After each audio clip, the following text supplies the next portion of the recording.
Hey guys, welcome to After Hours with me, Jimmy Thistle. A bit of coffee or something on my nose there. Yeah, back out in the car again to do the intro and the outro this week. It's just tough at the moment trying to find free time to do it, so apologise if the sound is a little bit rough. Today we've got Alex Leigh. Alex Leigh is she's just an amazing person, and she was one of the supermodels of the 90s era when there was the whole kind of waif, heroin chic kind of supermodel era culture going on. So Alex, you know, she was in the top 100 FHM girls in the 90s. Did so many different kind of publicity shots, things like that, just traveling all over the world, doing amazing things, but caught up in that whole world. Alex had, you know, quite an idyllic, perfect picture postcard childhood, until unfortunately her father passed away when she was 7. He was 43, you know, absolutely devastating. What a young age. And as I said in the episode, he was just getting started out, you know. She had an older brother and sister, but she was 7, and her mum relocated them to Mallorca, so she had to learn 3 different languages, Spanish, Catalan and Mallorcan, and her schooling was in that. She was getting bullied. She was, you know, already quite a tall girl and got to 6'3" at 14. So she was, you know, she stood out. She was having a tough time, came back to the UK. And so she was really good at her schooling, because she'd have to translate some subjects from the 3 different languages into English, do the answers, and then translate them back for school. So she was up till like 1, 2 in the morning. So she learned to be quite geeky and really kind of studious in that respect. But when she moved back to the UK, she basically found fags, booze and boys, and enjoyed that, and things started going, I wouldn't say downhill at that point. I would say she just started kind of going off the rails a wee bit, maybe enjoying herself, partying. Started going to the Hacienda at 14, which, you know, Christ, I mean, I was from the 90s and the Hacienda was just a dream. She's getting in there at 14, not obviously having to show ideas. She's a 6-foot blonde, you know. I think she took her first ecstasy at 16, and kind of, yeah. The thing is, though, from the story, it's so kind of like lavish and, you know, up in the outer stellars of kind of our imagination. It was what we only kind of read about in the 90s and things like that, of these kind of, you know, famous models and pop stars and all that, living that high life. But, you know, to hear Alex's story, it started off so similar from everyone else's, you know, and I think the thing is, the pain is the same. It doesn't matter whether you're doing it in a, you know, drinking on a park bench with a bottle in a brown paper bag, or if you're living the high life in a penthouse in Kensington. It's the story is the same, you know, the pain is the same. And for Alex, when she was, so this would have been like 93, 94, I think, when she was about 16, she was then she got into modelling, and she was put into a rented flat with the like modelling agency, and the person she was sharing with in that flat, so she's a 16-year-old girl, beautiful, blonde, you know, tall, but 16, and she's having to share with a 40 plus something photographer, male, I might add. Also much so that, you know, when drugs and alcohol were involved, that one night I think she was fast asleep in her bed, and he climbed into bed with her. Now, like, warning signs, alarm bells, and why was that even going on back in that day? Like, obviously that would never happen now. You know, I'm not talking about some little seedy modelling agencies, but I'm sure they all have to go through all sorts of safeguarding and all of this stuff now. But like back then, it was just, you know, anything goes. And so Alex, unfortunately, was kind of caught up in that, and you were kind of looked down upon if you weren't doing, you know, cocaine. So yeah, I'll let you listen to the story now. But again, please listen for the similarities. Like, this is just a glamorous lifestyle, but it's not. You know, it's a warning. It's a warning story. It's a warning tale from Alex. So yeah, as I say, listen for the similarities and not the differences. Thanks, guys. See you at the end.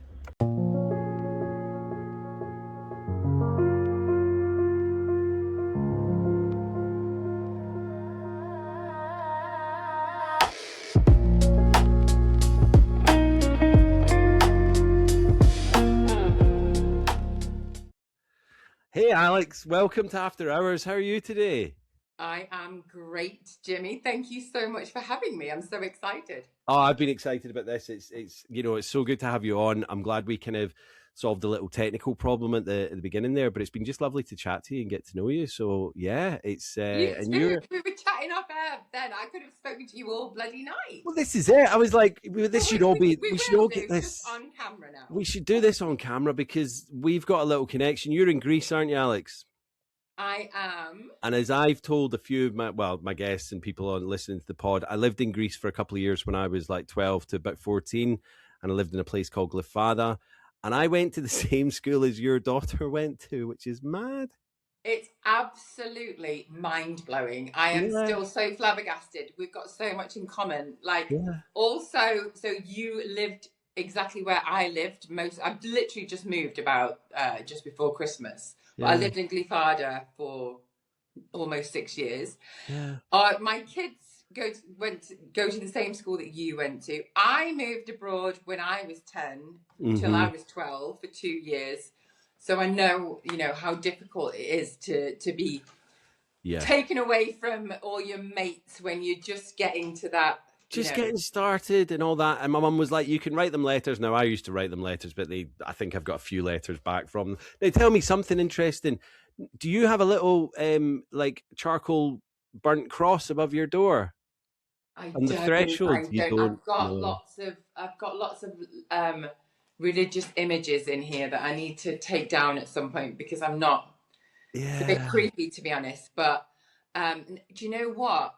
They're still very, very religious here. The older generation. The younger generation, not so much. But when I first moved here, I don't know whether you noticed it, I saw so many apartment buildings that have a little church in the apartment building. Yeah. Did you notice like a little shrine or whatever? Yeah. And I used to think, oh my God, that's so cute because they're so religious.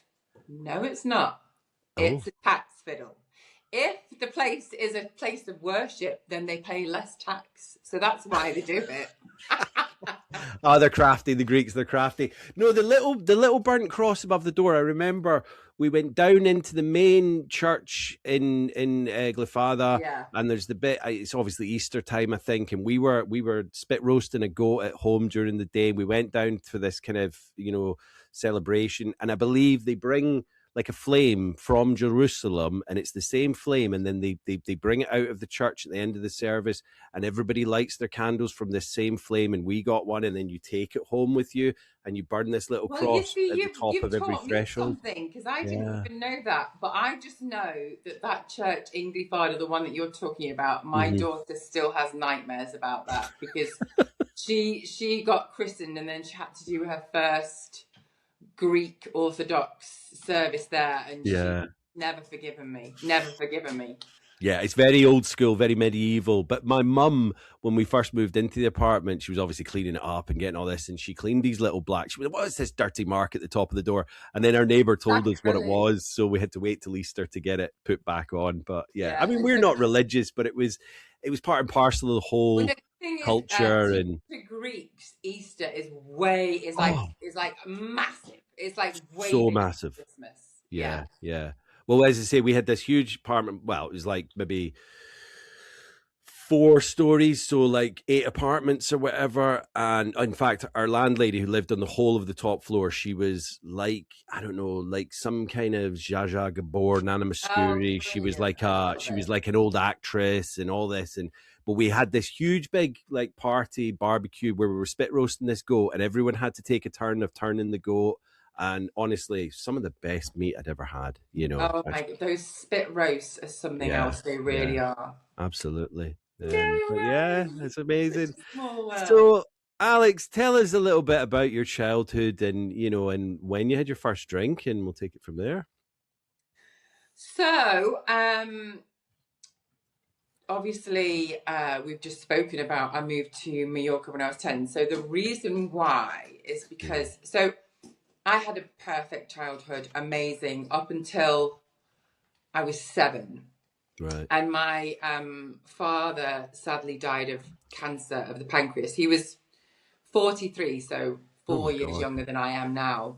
Yeah. Which, like, when I got to 43, I was like, wow. Because I've always grown up without him. And it's always just been, like, but it never really dawned on me, like, how tragic that was. He was so young. So young. And I was so young. Yeah. And well, he's he's almost just starting out in life, because he's got 7-year-old, lovely wife, and I'm 46 in about 3 weeks' time, so it's like, 43 is nothing. It's you're just getting started. Yeah. Imagine your life being taken away from you. And there was 3 of us. I have got 2 older brothers, and then so my grandparents were actually very ahead of their time. My dog is eating a cloth next to me. Take over there. My grandparents were very ahead of their time, and they retired to Mallorca in the 70s. Nobody was doing it then. No. So it was quite something. And so when he was ill, so he was ill for a long time before he died. My earliest memories, my bedroom was next to the bathroom, and my earliest memories was of him just being sick, and he was ill for a long, long time. But the only time that he felt well was in the sun in Mallorca. Right. So we always said to my mom, we've got to move out here. We've got to move out here. And so we moved out there. Obviously, sadly, too late for him, but my mum still wanted to do it to honour him. Yeah, of course. But sadly, it was really hard for my mum because, obviously, she was mourning the loss of her husband, and then it was before Spain was in the EU, so she couldn't really get a job anywhere. She didn't speak Spanish, so she ended up having to clean toilets and work in bars and just do anything to make ends meet. And then we did have a nice big villa there. The idea was to do bed and breakfast and make money that way. But my mom is like me, like we're both terrible business women, and she didn't want to ask money from anyone, and she hated asking the money.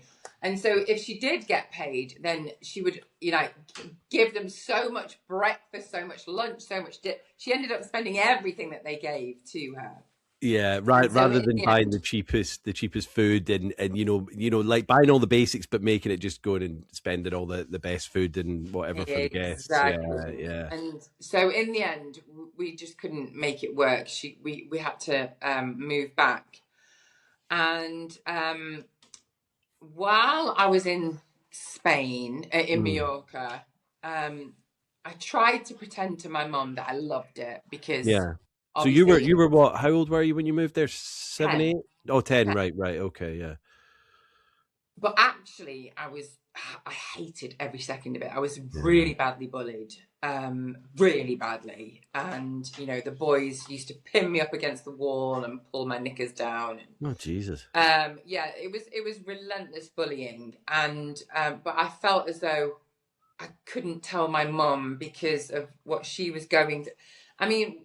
In hindsight, like, obviously it's the worst thing I could have done. I kept it all bottled up to myself. Yeah. But you didn't want to shatter her dream, and she thought you were having a great time. And, like, you're probably coming home every day and, how was school? Yeah, it's great. Yeah, but, like, just to protect her almost. But aside from that, it was so difficult for me as well because I went to a Spanish school. There was no English teachers. So not like St. Lawrence College at all. Not like St. Lawrence. You got it easy, Jimmy. I got it so easy. International.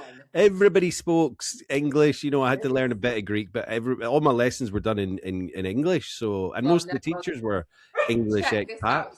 So not only did I have to learn Spanish, I had to learn Spanish. I had to learn, which is Castilian. Then I Yeah. had the Catalan, which is a dialect of Spanish, and then I had to learn Mallorquin, which is a completely so Mallorquin and Catalan are similar, but they're like as Welsh as to English, completely Really? different languages. Yeah. And so it was so random as well. So they'd have like maths in Mallorquin, and then they'd have science in Catalan, and then like it was just so confusing. And so what I had to do was I had to come home from school. I had to translate all the questions into English, answer them, and then translate them all back into either Spanish, Catalan, or Mallorquin, whichever one it was. And so I was up to like 1 a.m. every night doing my homework. That sounds And like so it was hell. just horrendous, all of it. I mean, there like was like sorry to butt in, Alex, but school is bad enough as it is. Do you know what I mean? To like learn what they're teaching you, whether it be maths, English, history, geography, whatever sciences, but you're actually having to do this translation. You should be getting paid for doing translation for your own homework. Like, that's way mental. before ChatGPT, way before Google even. Way imagine before now? any of that. You So, just put all yeah, your homework into all ChatGPT. hands done. Yeah. Wow. Yeah, and so I was very relieved when we came back, and then I took where I live, where I'm from in Manchester. They still have the 11 plus. Sorry, hang on 2 seconds. He's No, destroying cool. this. Wait. Yeah. Molly, stop it! No. I'm gonna find something for him to keep him occupied. I should have found him one of those toys to chew on for ages. Anyway, it's a puppy. He's a naughty puppy. He's showing off. Do you know what? He's showing off. One of Anyway, my cats will probably come in at some point. So basically, they still have the 11 plus in Cheshire, where I'm from. So they still have grammar schools. Yeah. And so when I came back, I had to do my 12 plus, and then I got into an all girls school. And so when I first came back, after doing all that hard bloody work, with the 3 languages, translating everything, I was a geek. I was a bit swapped. Like, I was like on it with the work. But then I discovered boys and partying. Yeah. And it all went downhill from there. Because basically, it was like a real typical girls' school. It was very bitchy, very, very bitchy. And then because I was a geek, I was like, asking for trouble. Yeah. So then I became one of the rebels to fit in more. And, I used to bunk off school, and I used to be smoking behind the church next to the school. And then my older sister, she was like 4 years older than me. And so I'm 6'2", and I've been this height since I was 12. So one of the advantages of that is that I was clubbing at the Hacienda at like 14 years old, because in those days there was no like scanning your ID and stuff. There was like, and if you're 6'2", you're gonna be like, they're gonna be like, on you go, in you go. Yeah, we want you in there. Yeah, 6'2" blonde female. Of course, they're gonna let you in the Hacienda. Come on, I mean, 6'2", me at 14, they'd probably be like, you've got a bit of stubble, but we might want to see ID, but you're fine. You're good in. Yeah. But living the dream, like Hacienda at 14. Yeah. And that's so I started the drinking the usual way that's like a rite of passage for all teens. We all start drinking 2020 on the park, or special brew. Like, I used to drink special brew when I was a teen. It's foul stuff. I mean, I had it. God.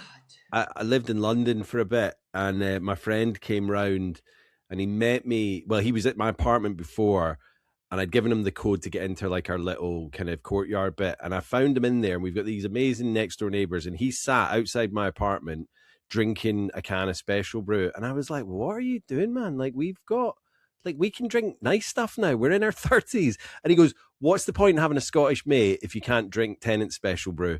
And I was like, Fair enough, Well, man. I think he'd yeah, brought a he had bottle. a point, I guess. He'd brought a bottle of Buckfast as well, so it was like, right, we're just going for it tonight, aren't we? We're Yeah, slumming it. So yeah, but yeah, you special may brew, as well. foul stuff, but it's potent. You know, it's like 8-9% beer. Crazy. Yeah, I mean, it was just, you just wanted to get smashed, didn't you? Yeah, I mean, that was the yeah. whole point.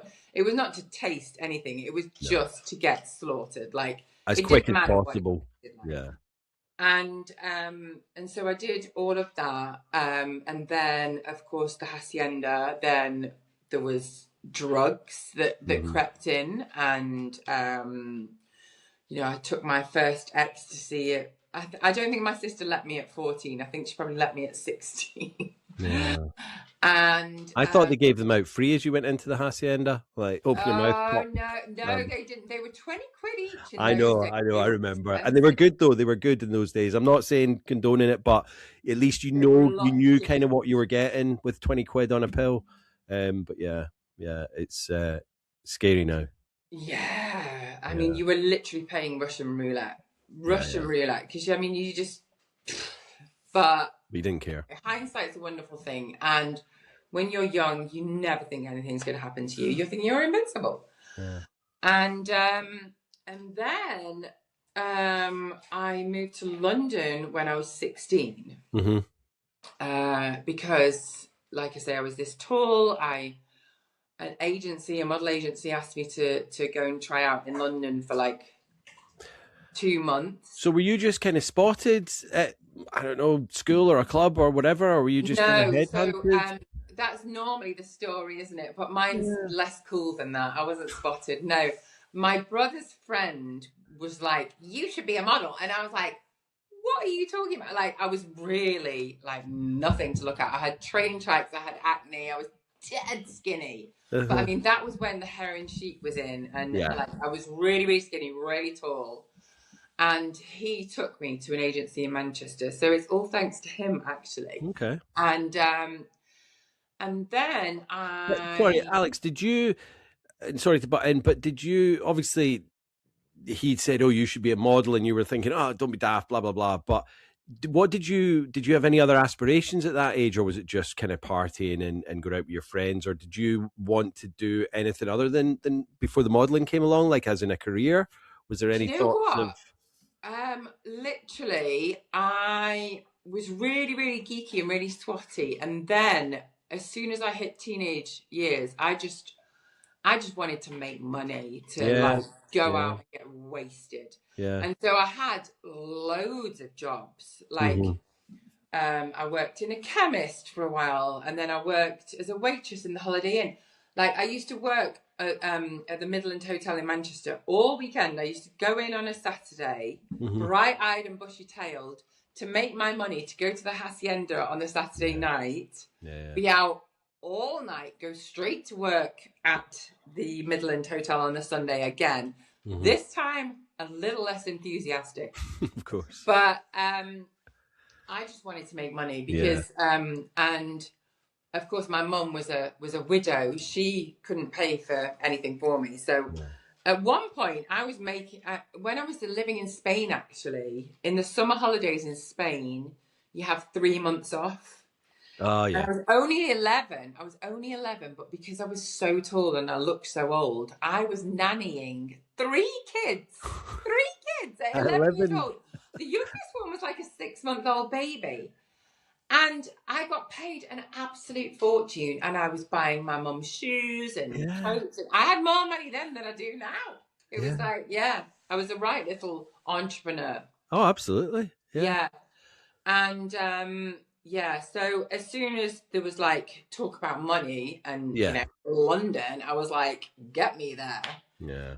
But I mean, I never really thought that anything would come of it because I had no confidence in myself at that point. I was really, really shy, believe it or not. Nobody can believe it now, but my first ever casting in London, I was too shy to even ring on the doorbell. I had to wait for somebody to come out. I was painfully shy. But you're what, 14 at this point? or I was 16 when I moved to 16? London. Still, it's such a young age to be like heading down to London, to be in this adult world of modeling. And Oh my God. I went from being a schoolgirl to like celebrity parties, champagne, cocaine.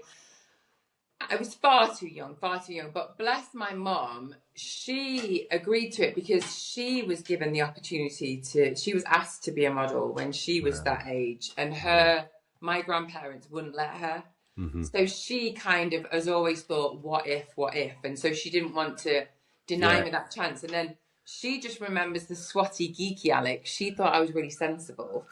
I managed to convince her to believe that I was sensible. Yeah. And then when I first moved, I came home every weekend. You know, I was. It took about. You left school, and then this was kind of once it started taking off. Now, was there any? And this is the thing, because even the early 90s, I suppose, when that was, it was like we hadn't got into the whole full supermodel kind of era. I guess there was models obviously in the 80s that were taking coconut, but it wasn't splashed all over the news and the TV and the lads mags and all of that of, you know, drinking coke and all that. So I suppose your mum she wasn't really aware of that underground kind of scene yet. And I mean, it was a whole different time, Jimmy. Like, it's so difficult for us to think back now because we're so overloaded with information from all angles now. Like, it's impossible to think of a time when you were, like, literally shielded from everything that was going on if you weren't there. Like, she wasn't there, so she didn't know. She got a phone call from me from a payphone every now and then saying, oh, can you send me a tenner? Yeah. No mobile trackers or anything like that. And like, I'm guessing there was no chaperone. Like, they must have chaperones now for 16-year-olds that are models. There must be some kind of thing in place. It's illegal unless you've got a chaperone at that young. Yeah. I mean, listen to what they did to me, Jimmy. Yeah. I was 16 years old and the model agency put me to live. So you used to, like, there was either model apartments, or if they didn't have any space in the model apartments, they used to get people from the industry. They used to rent rooms from them. Mm-hmm. They put me in an apartment with a photographer who was like in his late 40s. I'm guessing a male photographer in his late 40s. And I mean, imagine them doing that now. It's just, when you think about it, it's just outrageous. It's absolutely outrageous because. And the thing was, so when I first moved in with him, he was a bit odd. He was very, very talented photographer, but he was like one of those tortured soul artists. Like, nobody could see his art, and he would never get any work because he would want it his way or no way. And so he would do like a 16-page editorial, and so a magazine would want it, and they'd say, we want it, but we can only give you 8 pages. And he'd be like, no, the 16 pages or nothing. Like, he wasn't malleable, so he never worked. So he was really angry and frustrated with the world.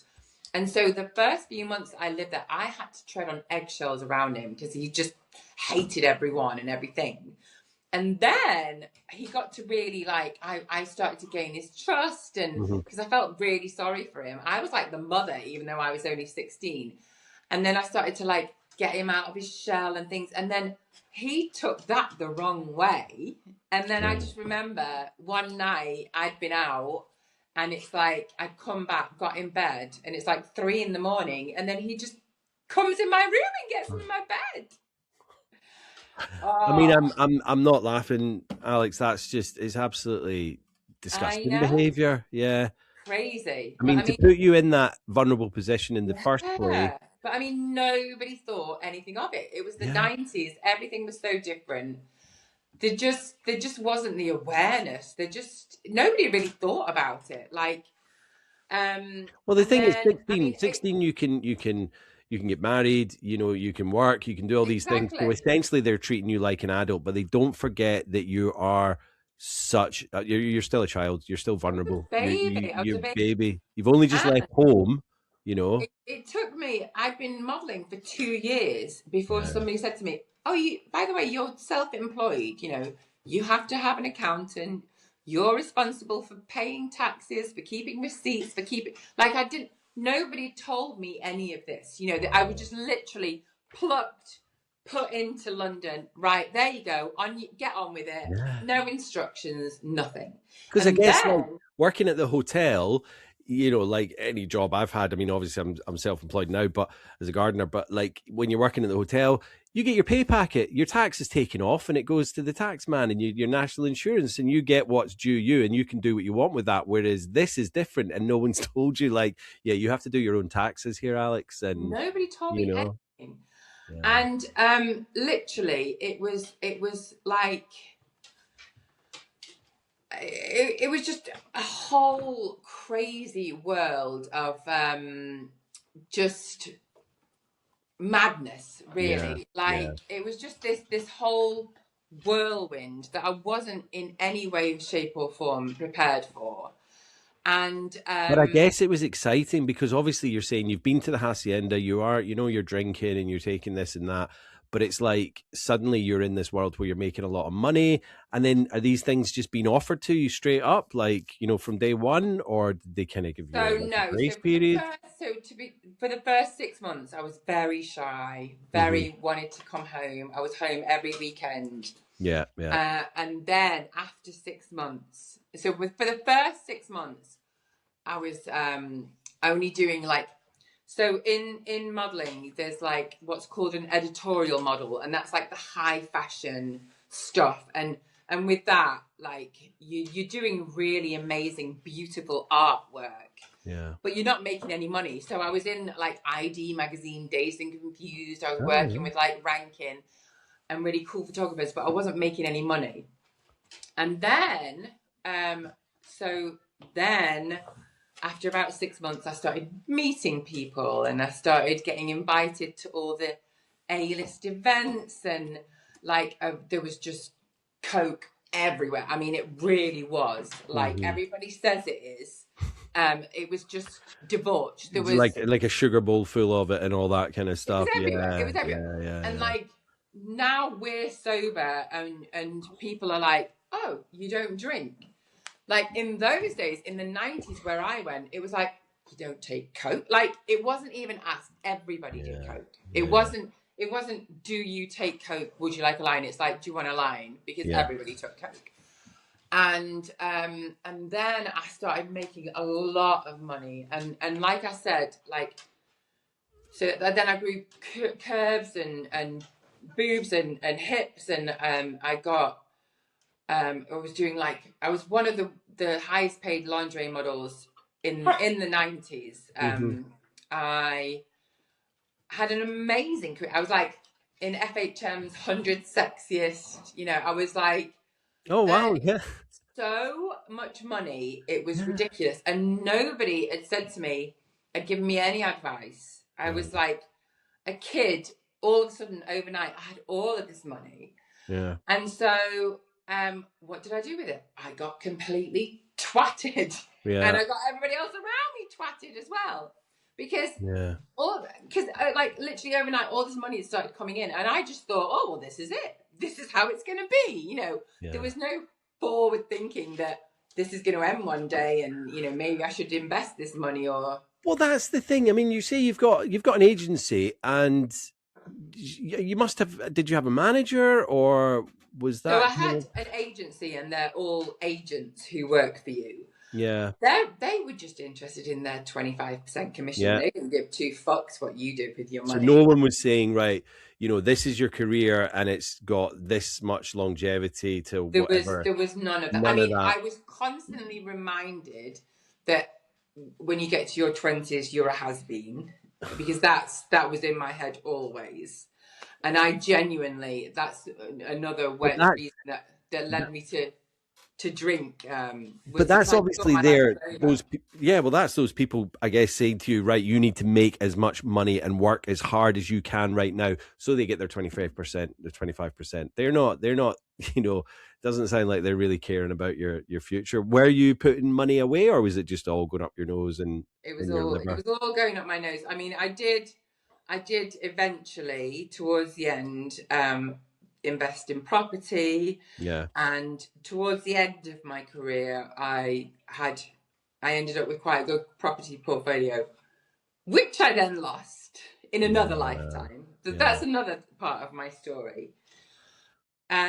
So how long was the modeling career? Because, you know, I mean, I remember you in the 90s, you know, because, you know, a couple of years younger than you, and it was like, you know, you had your rock stars, Oasis, Blur, whatever, Pulp.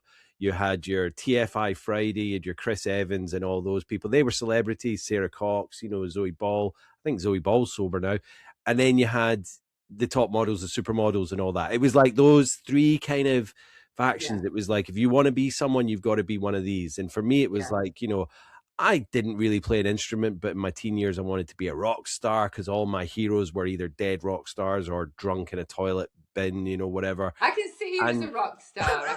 You got that vibe. I've got the hair now, I think, in the beard, but yeah, thank you. But it's like, you know, or you know, being a film director, that was really what I was interested in as well. But I actually did do photography at college, and you know, and I did really well at that. And then I was like, well, I'm living the rock star lifestyle, the photographer rock star lifestyle. Like, I wasn't a fashion photographer. I could have maybe moved into that, but I was doing product photography, and the booze and everything else just kind of took hold, and I lost kind of. There's a lot of money in product photography, so you could have. But I lost inspiration. Made plenty of boozing money. So yeah, I mean, I did make money, but I wasn't. I'd lost any kind of drive to better myself because I just thought, I've made it. This is it, and I hadn't made it. I hadn't made it at all. You know, not you'd made it. You know, you were there doing it, but you kind of plateau and I was very successful, but that was with no effort at all, with living my life so fucking fucked. Or if I wasn't fucked, I was hungover. Yeah. And I just think to myself, God, if I'd have put in some effort, what could have happened? What could have happened? Like, I'm so lucky. I don't know how I managed to be so successful when I was so debauched. But somehow I managed it. And you know, I regret so much. I mean, you can't regret because it's made me who I am, blah, blah, blah, all of that. But, you know, I feel guilty that at the disrespect that I showed all these clients who were paying me such amazing money, and I would just be there puking up every 5 minutes. Like, I must have stank of booze and fags. Because I used to be at these wild parties and go straight to work. But then they've cultivated you into that, you know, so I don't think they've got anything to kind of complain about when they've kind of made you almost who you are at that point. You know, I could have enjoyed myself so much. Like I was always on a plane. I was always somewhere different. You know, I had the world at my feet. Yeah. But I just wasted it really. And also it was before social media, any of that. So a lot of it I've forgotten because it's only when sometimes I talk about it, I'm like, oh my God, yeah, I remember that. And sometimes I go to a country and I think, oh, I've not been there. And then I get there and I'm like, oh no, I have been here because I went to so many places and it was all such a whirlwind. Yeah. That I've gotten no record. Yeah. And also I have had meningitis 4 times. So my memory is quite bad these days. Wow. But I bet it was like airplane, hotel, photo shoot, after party, you know, hungover, whatever, and then straight back on the plane to the next place. Yeah, so, terrible. We forgive you for not remembering these places, you know, I mean. But like also, so a model, you're the last person to get booked. So it's all very last minute as well. Yeah. So I would get a phone call at like 5 o'clock in the afternoon saying, be at the airport at 8. Like literally that's how last minute it was. And I mean, God, the amount of times I've turned up somewhere absolutely dying because I've been on like a 3-day bender thinking I didn't have to work, and then I'd get a call that I'm working. Yeah. And the amount of parties that I missed and weddings and I missed my own mum's wedding party. Can you believe that? Yeah. Because I didn't have the confidence to say to my agency, no, I'm not doing it. I got booked for this big job in Japan, and I felt as though I had to do it. I couldn't, and they made you think if somebody else takes your place, then you'll never work again. Blah blah blah, all of that, and it was just, you know, it was a crazy time. But also, I say all of that, I did have a fucking good time as well. I really did.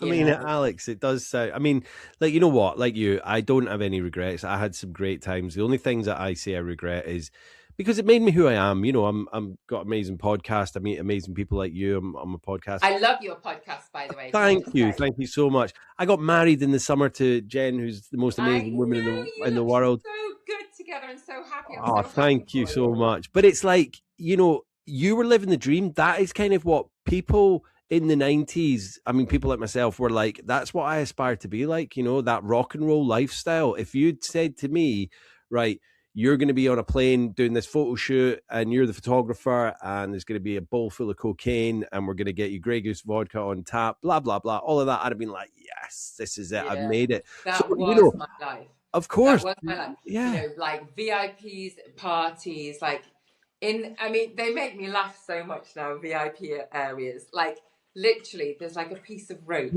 separating you. Like, it's the same fucking room, but because the same room. Piece of rope, everybody wants to get in that bit.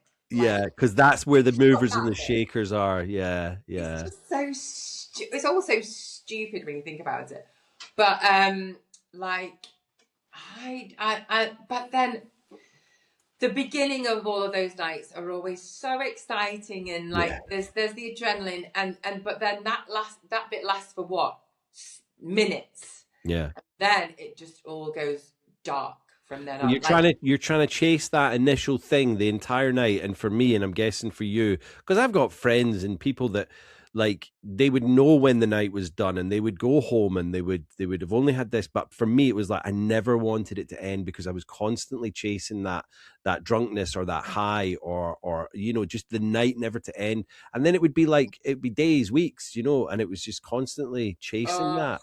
But you only get that little bit at the beginning, you know. The amount of times I've lied there in bed with my heart beating like this, and listening to the birds tweeting and the light, and thinking I'm going to die. I'm going to die right here, and I want to die as well because you just feel so shit. Oh, because the pain will be over then. Yeah. And you feel so dirty and like such a shit person, and your head's banging with a hangover. Like, oh my God, to think of ever going back to that place. And then I'd do that, and then the next day be like, oh my God, never doing that again. Come that evening, do it all again. Somebody offers you a glass or this or a line, and you're like, bang on it. Madness. Did you at that point, any time at that point, go, I think I've got a problem? I mean, I guess it was hard because you were just in a whirlwind of never saw a problem. Never thought it was a problem because everybody around me was doing it. It was just what everybody did. Like, I didn't know there was any other way. I didn't know any sober people. I didn't know any healthy people. It was just, I thought that I had a problem in thinking that I had a problem. Like, because I can remember thinking, I want to go home. I want to go to my mom. I want to say to her, take me out of this world. And then I thought, well, maybe there's something wrong with me because this is supposed to be really good fun. And like, I thought I had a problem thinking I had a problem. Of course, because at this point, like we're saying, you've made it. You're living the dream. And did you have like, I know you said at the beginning, like you lived in these kind of model apartments and all that. Did you get like a place at home? Did you have a place that you called home? Like, oh no, in the end, oh God. I mean, I moved millions and millions of times, but I moved in with my very best friend. I lived with her for years. And to be honest with you, she saved me. She was like my rock. Yeah. And she still is now to this day. And if it wasn't for her, I think I would have crumbled. I don't think I would have made it. She was amazing. And then I had boyfriends that I lived with. And, you know, towards the end, I was living in a penthouse apartment a few doors down from Dido.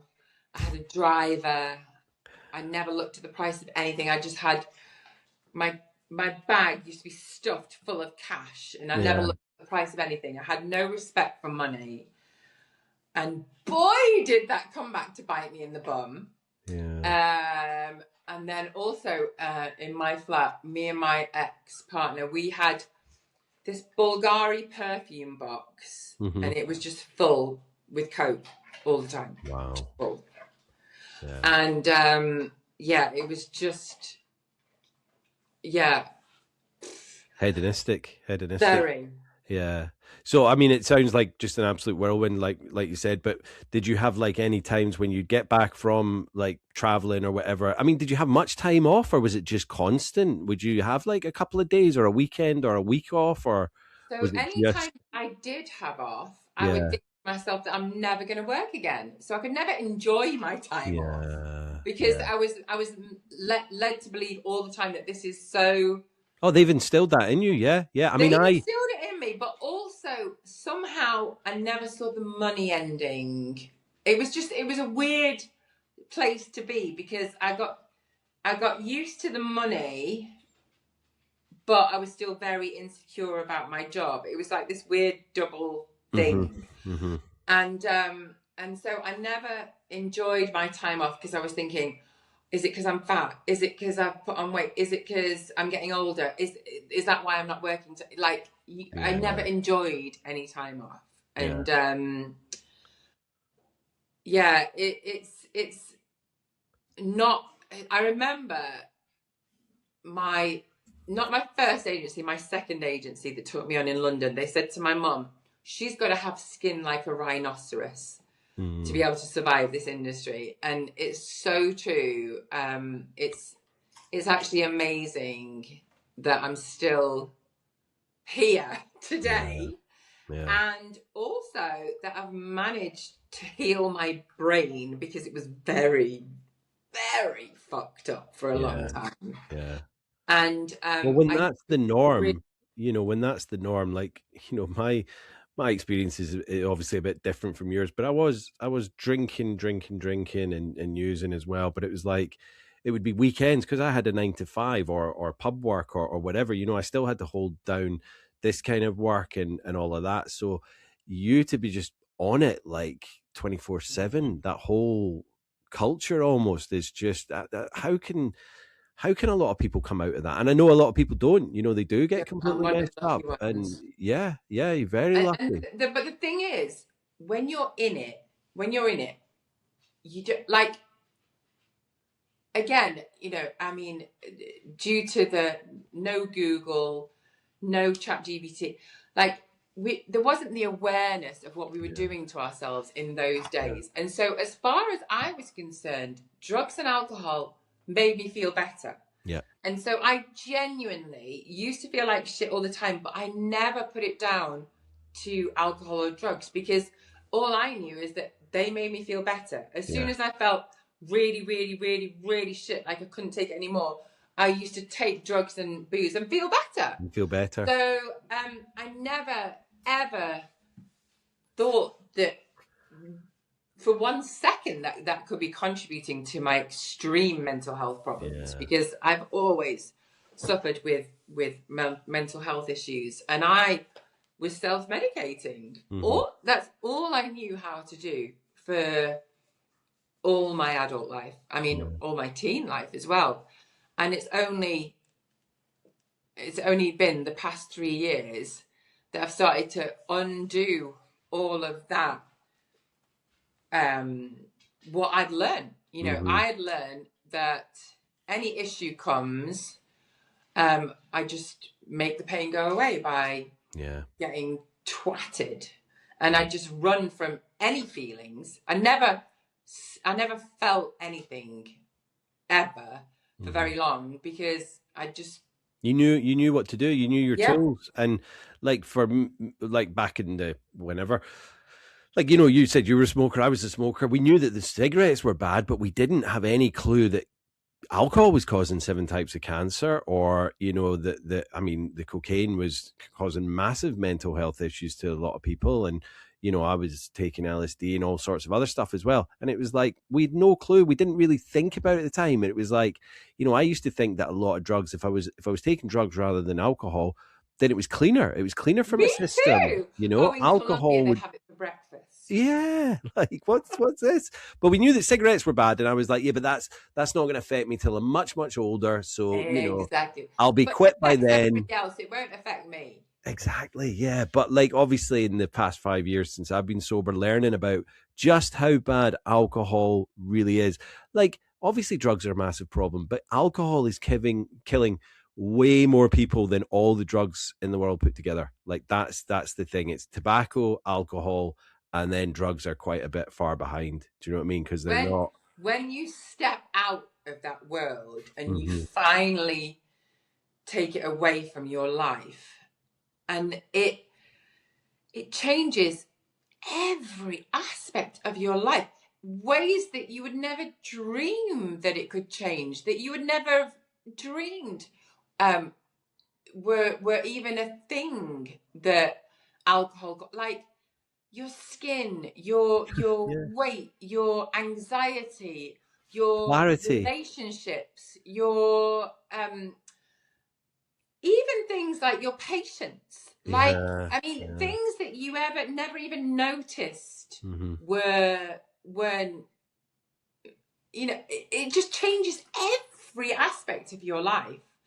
And then once you see all of that and you start to benefit from all of that, you just want to share it with the world. You want everybody to give up, and you want everybody to see what you see.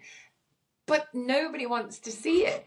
Do you know what, and it's Alex? so disappointing. And we'll get to you know, like your kind of moment when you get sober. But like, it's funny you say that, because I always say it's like taking, I think it's the blue pill in the Matrix, and once you take it, you can't unsee it, and it's like you want to tell everyone, but they're not ready to wake up. I did an article, well, I did a radio, a little chat on the radio over here in the Isle of Man. It was in October, but we put it out on the radio last night because it was for Dry January and all that. And then they put a Facebook post on today from Manx Radio, and every single comment on the actual post is some knobhead trying to be funny, like, oh yeah, I've had a great dry January, I've had dry cider, I've had dry white wine, and it's like, yeah. do you know what I mean? Like, and it's like, I was just reading it today, and I was seeing the comments coming in, and I'm just like, what are you, well, like, I mean, obviously, look, I think deflection is a great But sense. to be fair, we were once those people. Of Like, course we were. Of course we were. Sober people were so dull and so boring, and I could do this standing in my head, and it's like, well, do it standing in your head then, mate. Give up for a month. I bet you can't. Do you know what I mean? I've not got involved. I'm not going to comment, but I'm just like, these people don't want to wake up from it yet. You know, they're not ready to, because they're being sold a lie, and they're happy in that little lie at this point. So, well, I mean, Jimmy, actually, to be honest with you, I am really fucking glad that I got so bad that I had no choice but to give up, because I probably would have spent my whole life being one of those people. Because unless you're forced to, then you just will live every day like that, not knowing how much better your life could be, because your life would never have been that bad that you would have to change it completely. And so you just live in that. I think Steve O from Jackass, I mean, I think he's like maybe 10 years, maybe more years sober now.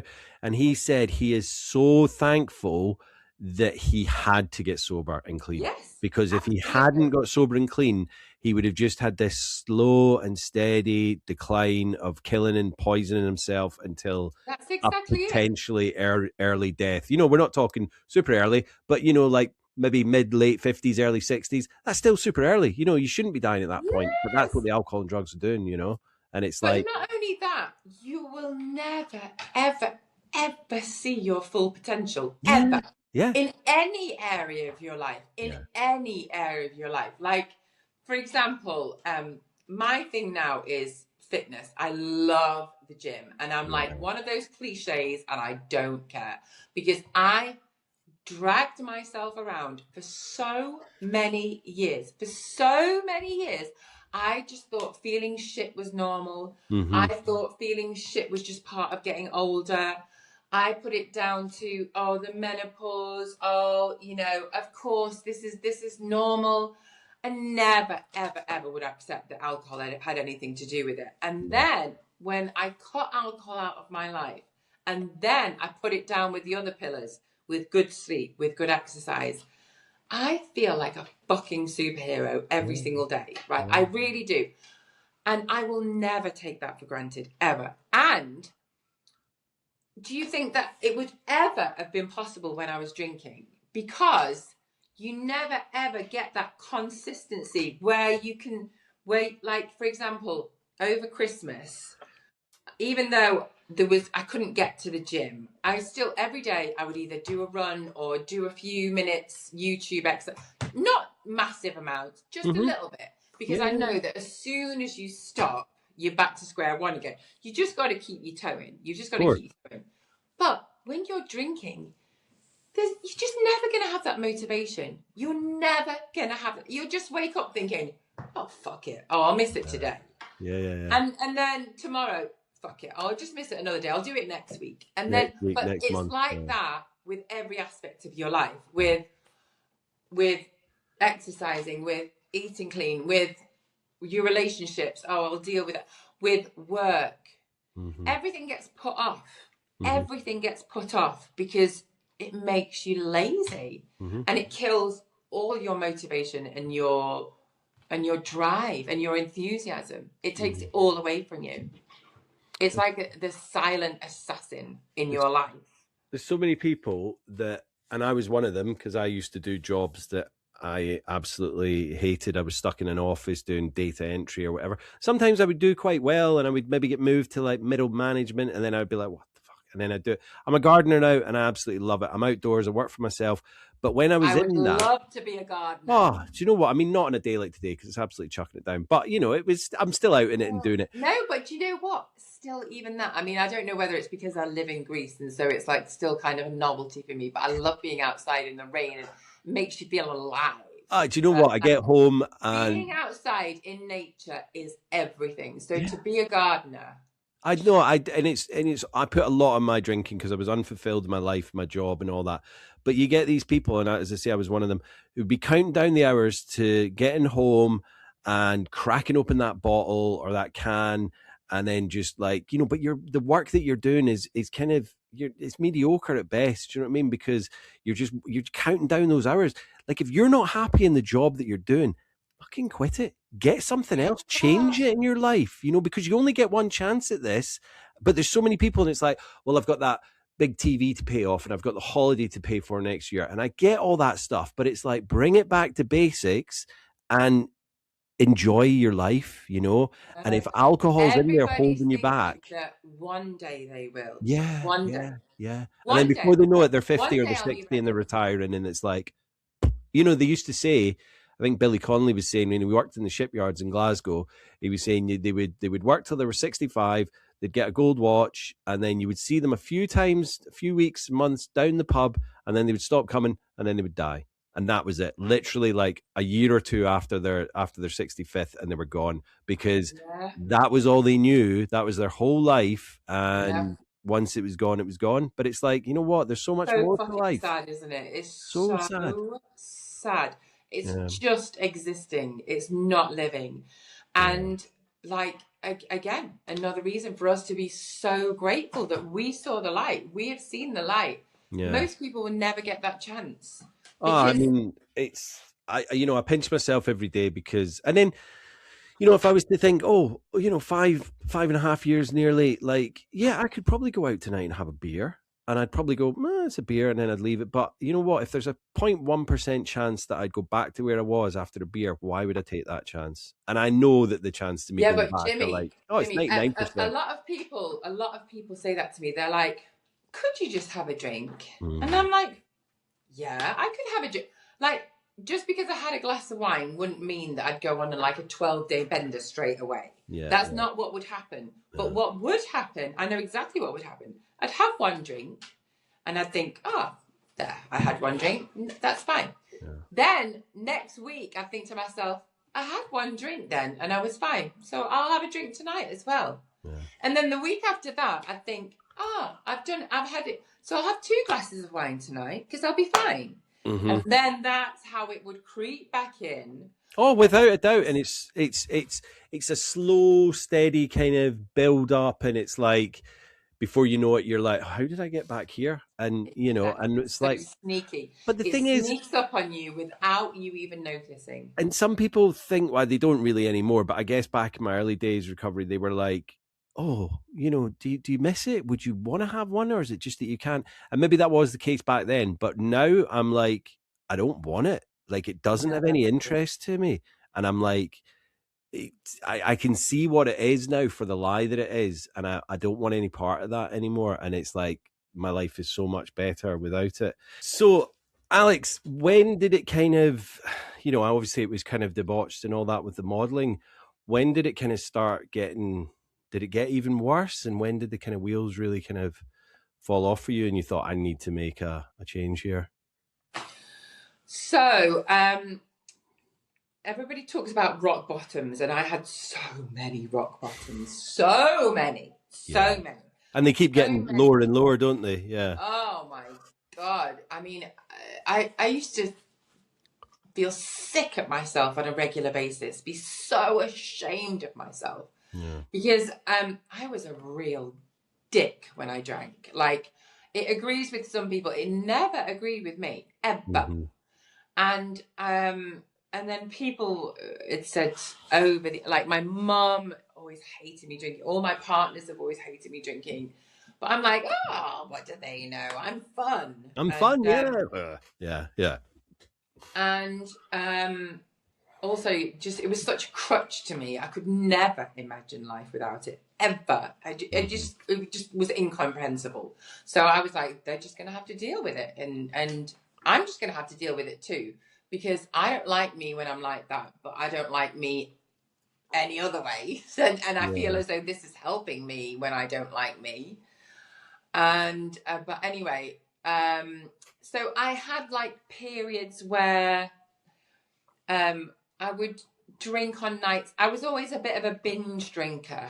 So I'd go on the sesh, and then maybe during the week I'd have like a glass of wine here or there, like not massive amounts if I wasn't on a big session. Then the first point was in the credit crunch in 2007. Me and my ex-husband overnight lost everything. Like, we had 9 houses all over the world, had so much money, and then overnight we lost everything. And then his way of dealing with it was just to get stoned and not talk to me, and my way of dealing with it was I found a new group of friends in Manchester that were all into coke and partying. And I was like, oh, here we go again. And that was my way of dealing with it. But then, thankfully, what got me out of that was reading The Secret by Rhonda Byrne. Remember when everybody was reading that? Yeah. It was like on every bookshelf and everybody every coffee read table. It changed everybody's life. And then I started doing really well again. And, you know, then alcohol just was put on. I was drinking, but it wasn't, you know, a massive issue. It was just part of your life. Then, yeah. Then I moved here, and it was here that the wheels really fell off, because when I first moved, I didn't really know anyone, and also I kind of didn't know, like, I was all of a sudden in my 40s, and you're a parent at this point as well, aren't you? So like I said to you earlier, you know, I've always been instilled into me that the prime of my life was over in your 20s, and I was like, I'm a has-been, and then I was having really bad problems in my relationship. And, you know, a combination of everything meant that I couldn't wait. I couldn't wait for 6 o'clock every day, because I had convinced myself that if I didn't start drinking before 6 o'clock, then I didn't have an issue. Yeah, of course. So 6 o'clock every day, I'd open. I can still feel the feeling now of opening that Sauvignon Blanc, like my crutch. Yes, I can have it. Yeah. And then I would be sinking a bottle of wine a night with my eyes closed. And then it was 2 bottles a night. Just average. I mean, just minimum, sorry. And I would always have to hide extras somewhere so that people didn't think that I had too much wine in the fridge. I had to go to different wine shops because I was too embarrassed to be buying loads from the same person. Yeah. I had to like pad my shopping so you didn't hear bottles clinking. Like I was just all so much deviousness and so much lies. And it was like, you know, it was like nothing was enough anymore. I just necked the wine and I just wanted to get obliterated just quickly. Mm-hmm. And then this one night, like people had enough of me, like my ex. The more he hated me, the more I drank, and the more I drank, the more he hated me. We were in this vicious circle. Yeah. And then it was St. Patrick's Day 3 years ago, and we used to live right next to the Irish pub. And so we'd gone. There was like loads of us because by that point I had quite a good social life, and there was loads of mums and kids that were meeting, and we were meeting at like 5 PM for it to be fun for the kids. Yeah. And I was like, right, this is going to be different. I won't drink too much. And then because I lived right next to the pub, I'd keep having to make, because my mum was there, and I would be a secret smoker from my mum. So I'd keep saying, I have to go back to do this. And then I'd run back to my apartment, have a crafty cigarette. But I could never smoke without a drink. Yeah. So I'd smoke, get some wine from the fridge, have the cigarette with the wine. And then I'd like, in between being at the pub, I'd like had a bottle or 2 at home as well, smoking. Yeah, topping up, yeah. And then I just remember the next thing my mum saying, "You're a disgrace. I'm taking Alana with me." And I was like, "Oh, God, relax. You know, she's fine and I'm just being fun." Mm-hmm. And then I just behaved so outrageously that night. And I just remember waking up the next day and I was so hungover, so ill. My head was thumping. My mouth was like the Sahara Desert. I felt so sick. And then I felt such shame and such guilt. And I just started sobbing. And I thought, what's the only thing that's going to make me feel better? I need to go and drink. And I was going to go and have a glass of wine. And at that point, I thought, fuck, that's it. I need help. Yeah. And then I remember I was looking through my phone, looking for like rehab or something. And then I thought, hang on a minute, I can't afford rehab. I bet I come to a this isn't the 90s anymore. Exactly. And so I looked for AA, and I never dreamt in a million years that I would look for something like that. That was for other people, like not me. And it was the best decision I ever made. This the loveliest guy answered the phone, and I just sobbed and sobbed and sobbed and sobbed and sobbed. And he was so kind to me. Mm-hmm. And he was just like, "You're not alone now. You're not alone." And that's it. You're not alone anymore. You're not alone. This is you belong here. We're gonna look after you and we're gonna support you. Yeah. Was just, and this was in Greece, yeah. Yeah. And so for 1 year, I religiously went all the time. Same. And I couldn't believe this whole other world. It felt like entering a whole new world of like all the meetings that I went to. There was people from such different walks of life. Yeah. Like we couldn't have been more different. Yeah. But at the same time, we were all the same. We're all the same. We're all kindred spirits. And for me, like I went to NA, so, you know, drugs were never a major problem, but alcohol's a drug. So they were like, you know, you're welcome here. And I did it religiously for the first year. And like anything that was asked of me, service, this, that, and the other. And I just embraced it. I was like skipping before I would get to meetings. Do you know what I mean? I just wanted in there, especially right at the beginning when I was struggling and I was like, I need to get to a meeting. And I'd come out of there absolutely elated with like buzzing and like a healthy buzz, you know, not like a, you know, alcohol or narcotic buzz, but just buzzing with life because these people got me. They've been where I've been. It was They so did the amazing same to finally things. be Yeah. understood. Yeah. Yeah. It was Do you the still go best to them feeling. now? No, so mine was, my first year was kind of 2020, so it was in lockdown. And after I'd done a year, we went into another little circuit breaker lockdown, as they called them over here. And we couldn't get in the rooms. So we did one out in the park, and we did a few out in the park, and it was great. And I was like, that old saying, like, if you don't get to a meeting, you're going to relapse. And I was like, hang on, like, I don't feel like I'm going to relapse if I don't get to a meeting, but I also don't want to become dependent on the meetings, if that makes sense. Oh, you've hit the nail on the head. Yeah. That's why I stopped going. So I stopped going. Yeah. Because I found that there was so many addicts that were addicted to meetings in there. Yeah. There was people that had been going for 30 years. Yeah. For 30 years, sat on the same chair, saying the same thing over and over again, day in, day out. And I thought, my name's Jimmy and I'm an alcoholic. I don't want to be doing that when I'm 60. Do you know what I mean? Because I want to move on with my life. I don't want to keep repeating myself. Like, I'm so grateful to it. I really am so grateful. But I don't want to become that cliche of in those rooms. And there's some amazing people and they're so helpful. But there was a lot of people addicted to the meetings. They transferred their addiction to that. Yeah, and it becomes their life, and it becomes this and that, and that's great for them. But for me, it was like I wanted to move on to phase 2 because, like, you know what, like, yeah, I'd had a good life and all that, but it was like I actually want to start living my life now and take control back. And I thought, if I'm relying on meetings, then I'm not doing that. And I was like, I know they're there if I need them. You're just going back there every day.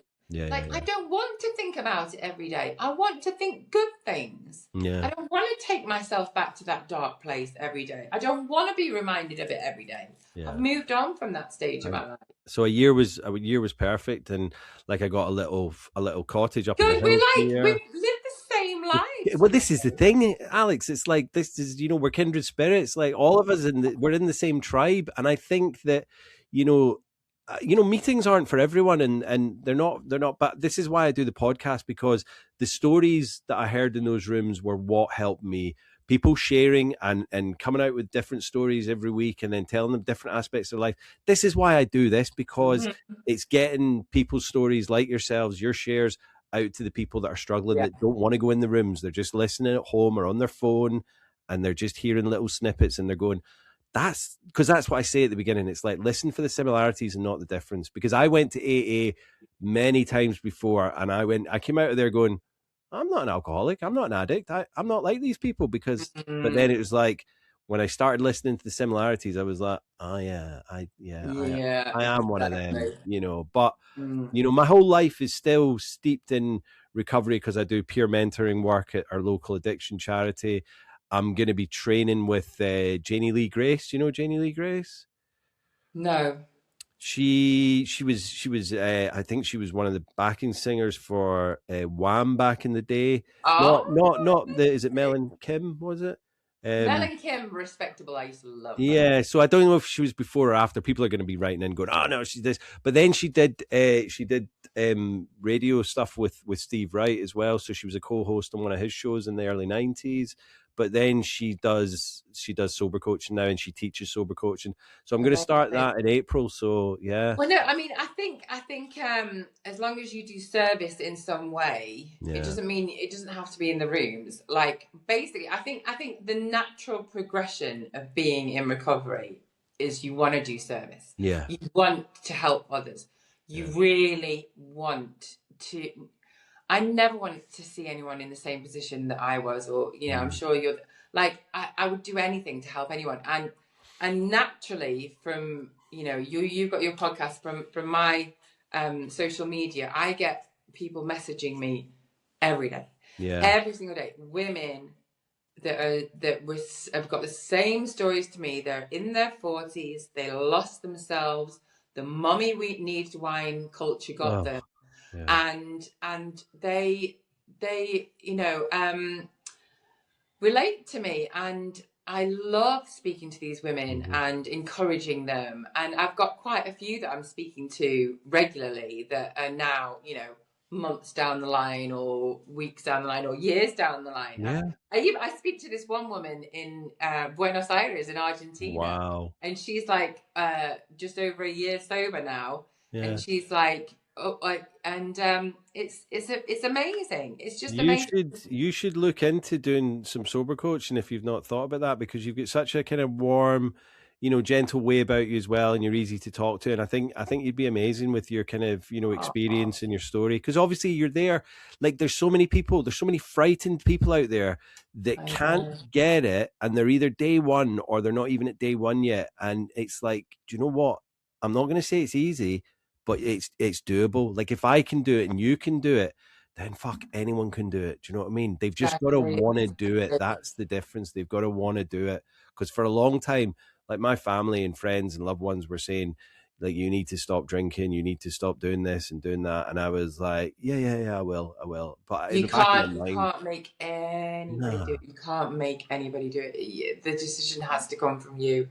If you're lucky, that you will get to that point, if you're lucky. Yeah. Well, that's it. I mean, we are the lucky ones. Yeah. And the percentage, I'm not going to go into it, because it's like they say in the rooms that it's like 2%. I think it is higher than that, but it's still a massively low percentage of people that get into recovery, that stay in recovery. But it's the ones that aren't even getting into recovery because they're just like, it's too hard. Do you know what? Like, this is so much, like, I used to think that it was so hard to get into recovery and stop drinking. This is the easy part. This is the easy living. Oh my God. Like, that whole, if I wasn't drinking, I was thinking about drinking, and I was like, where is it coming from?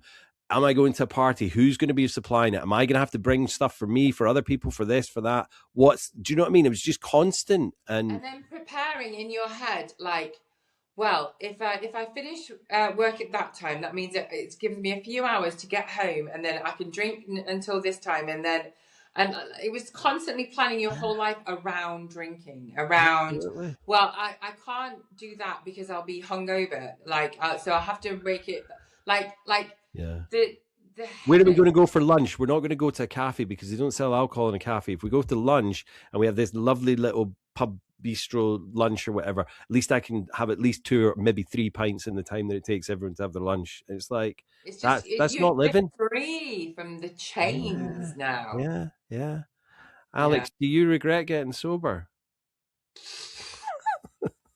Jeez, I've got one big regret, and it's that I didn't do it years sooner. Yeah. Years sooner. But then you wouldn't be who you are. Do you know what I mean? And our paths wouldn't have crossed, and we wouldn't have been able to reminisce about St. Lawrence College. So you are who you are because it's what it did to you.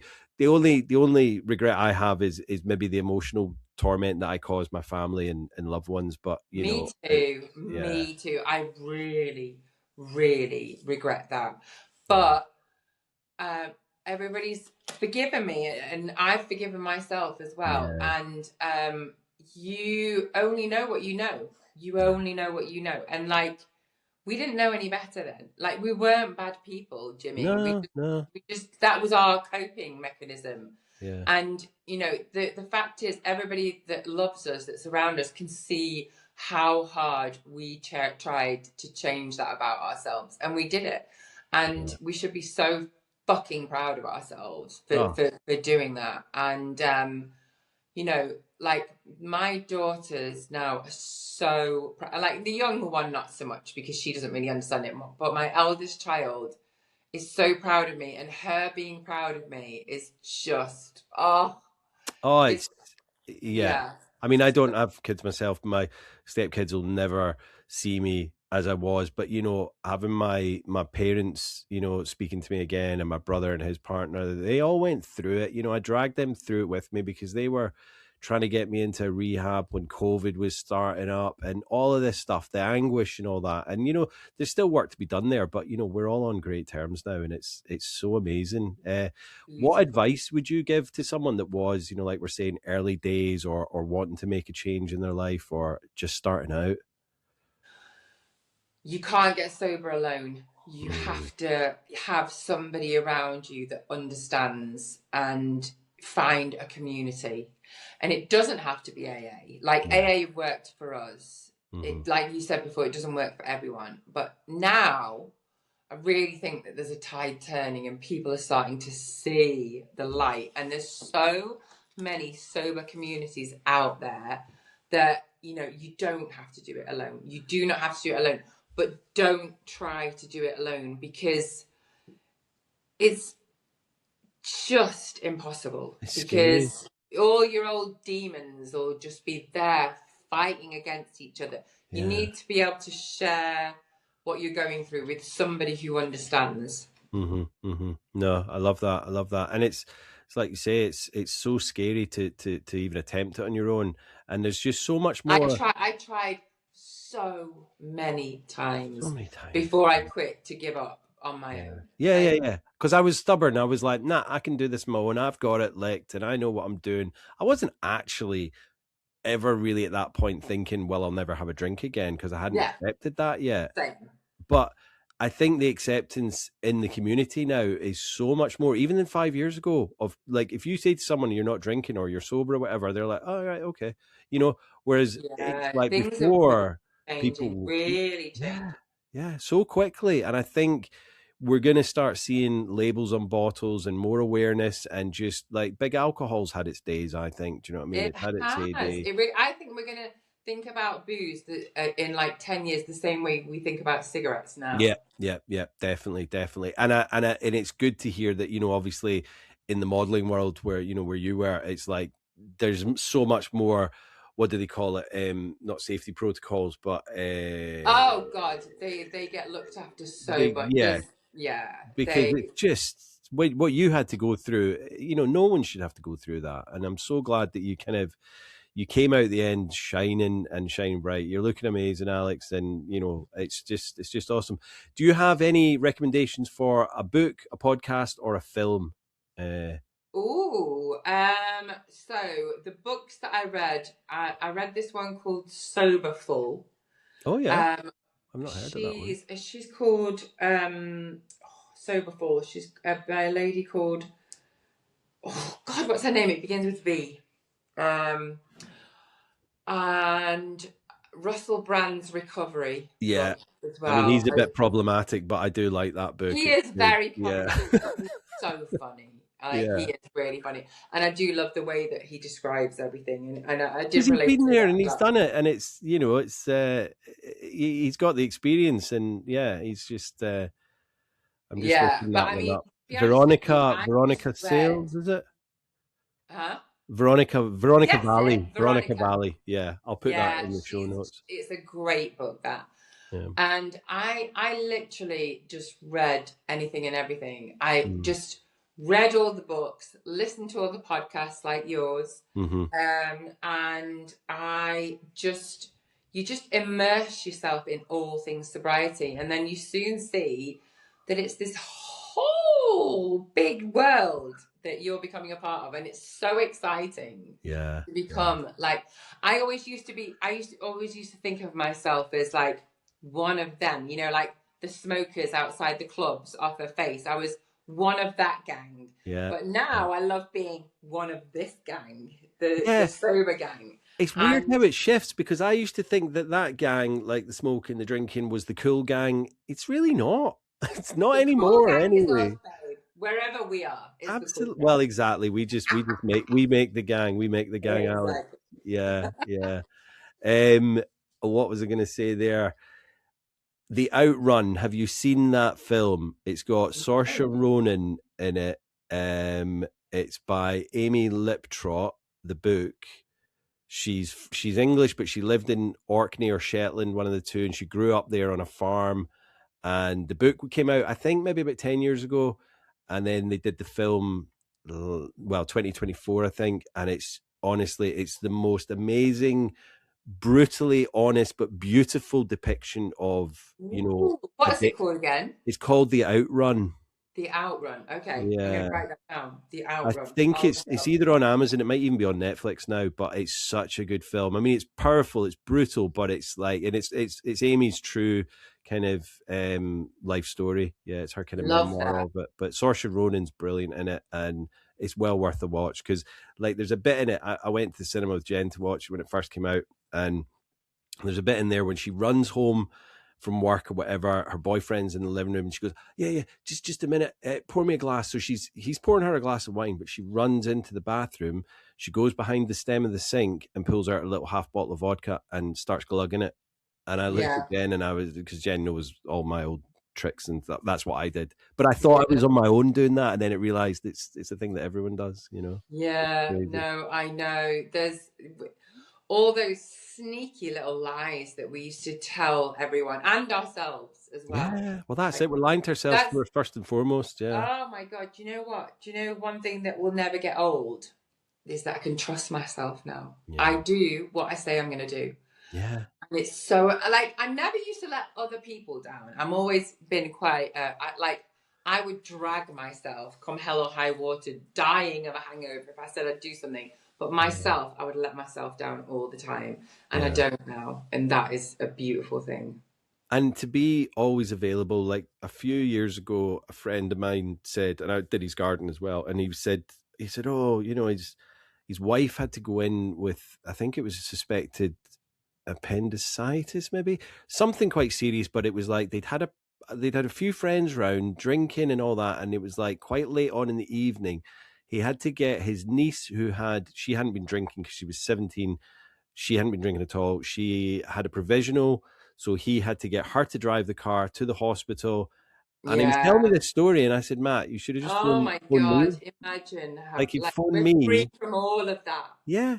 But I just said, phone me, because like I would have been awake and sober and been able to drive you. He was like, oh yeah, I didn't think of that. And I was like, but it's just nice to be, you know, available and present. And yeah. The dependable one. Who would have ever thought it? Definitely not me. Definitely not you. Alex, it's been an absolute pleasure chatting to you today. Thank you. I love so good getting to know your story. And obviously we've got so many similarities, so it's just unbelievable. Like, I hope your daughter goes back to reunions with St. Lawrence College and all that. I mean, I would go back, but well, you and Jen will have to come over here. Oh, that would be amazing. Do you know what? I haven't been back to Greece since 1995. I went back the summer after I left, and I lived with my friend Bill and his gran, and his gran didn't speak a word of English. And I learned more Greek in that summer because I was there for like 2 months. I learned more Greek in that summer than I did my entire time at St. Lawrence. So yeah, probably they're not big on Greek at St. Lawrence, even though we're in Greece. I've got so many friends on my Facebook that, you know, I went to school with down there. Come and stay with us anytime. We definitely will. Thank you so much, Alex. We appreciate you and your sobriety. So thank you. Thank you. Cheers. Take care. Bye-bye now. Thank you so much, Alex. What a tale, what a story. You know, to be at the upper echelons of earning money, you know, working so hard and you know, I mean, I suppose in a way, almost being bullied into working constantly, because if you miss a job, then suddenly they're gonna look at other models and things like that. So that's not a nice kind of industry part of it to be in. But, you know, to be at that point and then to fall in love, you know, and to kind of go, right, well, this is what I'm going to do instead. And, you know, these things happen in life, and that's kind of, you know, where I suppose one of, not her downfall, but where she kind of did move away from the modeling at that point, to kind of, you know, focus on, you know, real estate and things like that. And then to have, you know, the market fallout. Like, these are just life's trials and tribulations. But for Alex, because she'd been given this whole lifestyle, and to then not have the kind of funds to maintain it, it's that kind of catch-22. Do you know what I mean? Everything, all the kind of building blocks start tumbling under you, and it's just it's like a heartbreaking tale, you know, because we've not all been there, but, you know, it's so easy to kind of turn to the bottle when things turn bad, you know. And for Alex, that was kind of really what she did. But you know, for a long time, knowing there was a problem, but just thinking, well, this is who I am. This is kind of my lifestyle. This is how I'm gonna, you know, live my life. And that's, it's so sad to see people doing that, and for Alex to be living like that and thinking, there is a way out. There is a way out, but you know, it did take her quite a few years to kind of work that out. And then, you know, she realized she was, even though she was drinking in front of people, she was hiding drink as well, because that's what I did. You know, we were, what is it, you can't see wood for the trees. We are drinking, but in plain sight. But also you're doing that secret drinking behind, going for a cigarette. Couldn't have a cigarette without a glass of wine. Nipping upstairs above the bar to go and have a cigarette, to then, you know, be drinking like pretty much the majority of a bottle of wine. I've done it many times, you know, because the drinking becomes so easy to just, like, downing bottles of wine was just not a difficult thing to do. It's like drinking water when it gets to that point. Alex is doing amazing now, so, you know, check out her Instagram, and everything's in the show notes. And just really, you know, take it as warning. You know, it doesn't matter if you are at the upper echelons of society and, you know, being an it girl and a model and whatnot, and got all this money, and people just basically stepping out the way when you come along because you're so important in that world. It doesn't matter. It doesn't matter who you are, because if you've got that addiction and that pain going on, then get help. You know, and that's the warning, I think, from Alex, is like, you know, anyone can fall into this trap. And, you know, I think on the podcast we've seen it from all sides, you know, and it was just lovely having Alex on to tell us the story. And she's doing amazing now, as I say. She's just doing so well. So you know, good luck for the future with Alex, and you'll always be welcome on the podcast. So thank you again for coming on. And I love the you know, the coincidences that, you know, her daughter's now going to the same school, albeit different campus, but the same school that I went to when I was in Greece. You know, it's just it's a small world. But you know what, I suppose in recovery it's even smaller, but I guess we're trying to expand that world even bigger. So more and more people like Alex need to come on and share their story, and just show people that it's okay, that you can get out of this, and that you'll be all right. Thanks again, Alex. Yeah, cheers, guys. We've had a bit of sunshine. I know I always talk about the weather, but like we've had no end of rain this year. It's been rain. We've had rain today, but the sun is out, as you can probably see in the background now. So I am loving that. I think it's rain tomorrow when I'm back at work, but I know I keep changing the days of releasing episodes, but it's just trying to gauge when people are needing to listen to them and all that. So I'm releasing this one on Tuesday this week. Just to see how that fares, because I think, you know, I think people are busy at the weekend, and I think the numbers kind of drop off at the weekend. So I'm going to try and stick with Tuesday now for about a month or so, and see how that goes. Not just for my numbers, because I know that when people need a podcast most, and if it comes out on a Thursday, it'll fallen out of the algorithm and whatnot before they then see it the following week. So I think people are really needing to listen to podcasts either on a Monday and a Tuesday. So I'm going to try Tuesday for now, but I'll stop waffling now. Hit the 5-star review. 1, tell me why both ways, 5 or 1. Leave comments, and yeah, share the podcast, share my reels, guys. You know, if you're enjoying it and you think that someone might benefit from it, then please share it. So yeah, until next week, guys, stay safe, stay sober, stay supportive. Peace. Love you all.